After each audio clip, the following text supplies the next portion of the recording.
King Wetp on automation and technology. Automation and technology. How does it affect the workplace? How many jobs are lost? What should we be doing about it?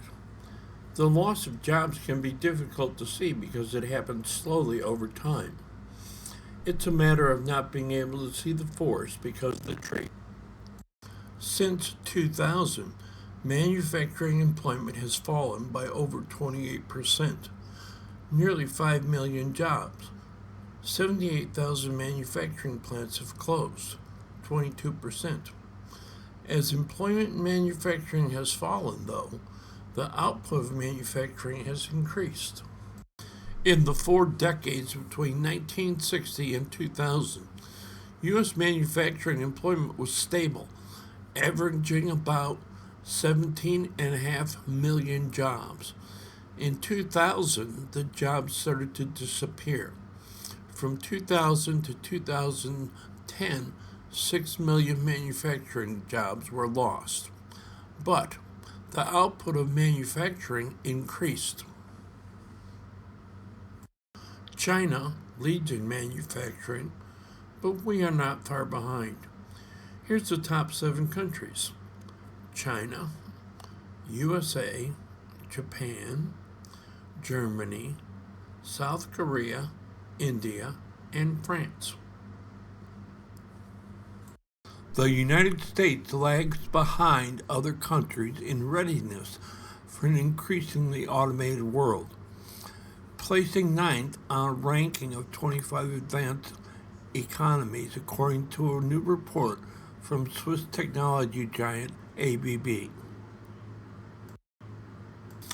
It's not just manufacturing that loses jobs to automation and artificial intelligence, but almost everything. In farming, there's robotic milking. Driverless buses and taxis are coming. There's warehouse automation, office automation, medical diagnosis, retail, scan and go, Amazon's just walk out. The future will continue to eliminate jobs. This loss of jobs will create huge wealth disparity and disappearance of the middle class. This chart shows how much the share of wealth has already changed.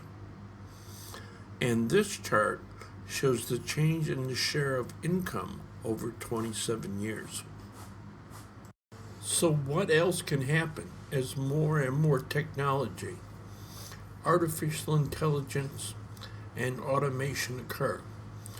Let's look at a microeconomic example. As an example of microeconomics, let's say we have a country. It has 1,000 residents, 500 are working, 170 are retired, 17%, 240 are children, 24%, 80 are stay-at-home moms. In our country with 1,000 people, there are 4 factories, a downtown with stores, movies, restaurants, and pubs. 100 people are working at each of the factories, and 100 people, including police, government, work downtown in the stores and restaurants. The owner of Factory A decides to automate. He ends up eliminating 98 jobs and now has only 2 people running it. The profits soar. The other 3 factory owners see all the money that he is making, and then all 3 also automate. And then, instead of great profits for each of the owners, all 4 factories closed. There were no longer customers with money to buy what they made. You see, you can't have a strong economy without a robust middle class. So what should we do? What can we do as a country? Ban automation and technology? No, that's not a good idea. We need to encourage technology and automation. Maybe we can learn from history. If predicted job losses to automation come true, changing existing social safety nets will become important if we are to preserve the middle class. Can American politics be up to the task? We have done it before with legislation for the social contract. 1842, the right to strike.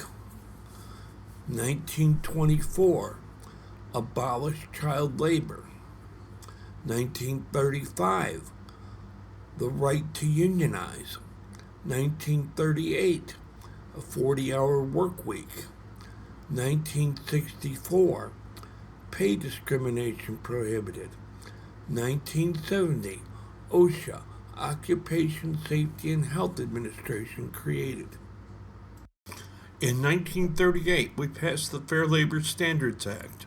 The Fair Labor Standards Act established the minimum wage, legislated a standard work week, 44 hours, and outlawed oppressive child labor. President Roosevelt called it, after the Social Security Act, the most far-reaching, far-sighted program for the benefit of workers here or in any country. The 44 hours went to 42 hours in 1939, and then 40 hours in 1940.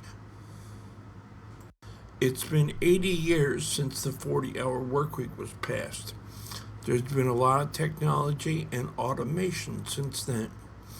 Maybe it's time to amend the FLASA standard work week. We should start with a transition to a 32-hour work week.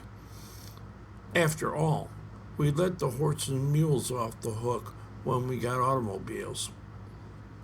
We need to be paid the same amount for a 32-hour week as we were receiving for the 40 hours.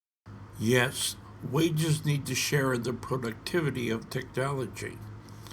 They haven't in the past, which is what they call the wage stagnation since the 80s. The 32-hour workweek will be a boost to travel and entertainment industry. Every weekend is a 3-day. What does a day look like when we work 40 hours in a 5-day work week? Let's compare it to a 32. We get up. It's 7 a.m. We head for the shower. I'm still tired. We get cleaned up. Make a lunch. It's 8 a.m. And leave for work. We commute to work, that's 30 minutes. Work for 8 hours plus 30 minutes for lunch, so it's now 5 p.m. when we leave. 30 minutes to commute home. Prepare dinner, it's now 6 p.m. Eat dinner. Clean up. Now we can relax, watch TV, read, or talk. It's 7 p.m. It's 11 p.m. Time for bed. Tomorrow is another day. And do it all over again. Tuesday.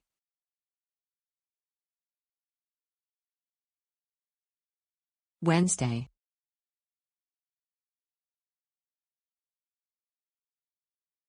Thursday.